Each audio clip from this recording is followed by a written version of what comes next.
outlook wasn't brilliant for the Mudville Nine that day. The score stood 4-3 with but one inning left to play. And then when Cooney died at first and Barrows did the same, a pall-like silence fell upon the patrons of the game. A straggling few got up to go in deep despair. The rest clung to the hope that lies eternal in the human breast.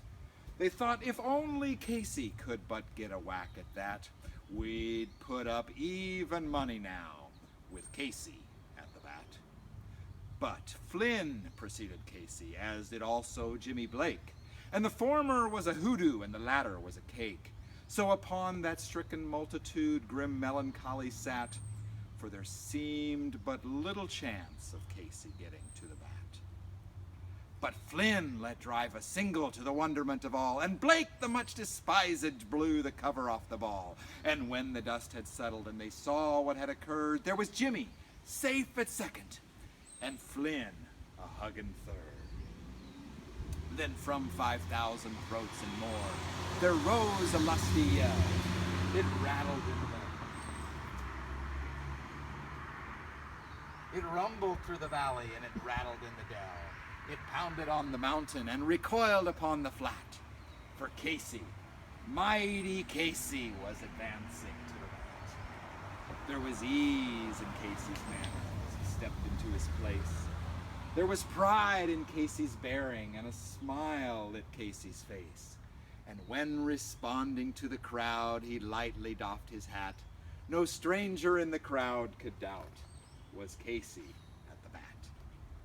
10,000 eyes were on him as he rubbed his hands with dirt. 5,000 tongues applauded as he wiped them on his shirt. Then while the writhing pitcher ground the ball into his hip, defiance flashed from Casey's eye. A sneer curled Casey's lip. And now the leather-covered sphere come hurtling through the air, and Casey stood a-watching it in haughty grandeur there. Close by the sturdy batsman, the ball unheeded sped. That ain't my style, said Casey. Strike one, the umpire said. From the benches black with people there went up a muffled roar, like the beating of the storm waves on a stern and distant shore. Kill him, kill the umpire, shouted someone on the stand, and it's likely they'd have done it had not Casey raised his hand.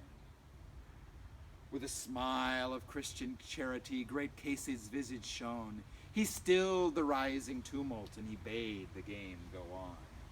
He signaled to the pitcher, and once more the dun sphere flew. But Casey still ignored it, and the umpire said, "Strike two!" "Fraud!" cried the maddened thousands. An echo answered fraud, but one scornful look from Casey, and the audience was awed. They saw his face grew stern and cold. They saw his muscles strain, and they knew that Casey wouldn't let that ball go by again. The sneer has fled from Casey's lip. His teeth are clenched in hate. He pounds with cruel violence his bat upon the plate. And now the pitcher holds the ball, and now he lets it go, and now the air is shattered by the force of Casey's blow. Oh, somewhere in this favored land, the sun is shining bright. The band is playing somewhere, and somewhere hearts are light. And somewhere they're all laughing, and little children shout. But there's no joy in Mudville. Mighty Casey has struck out.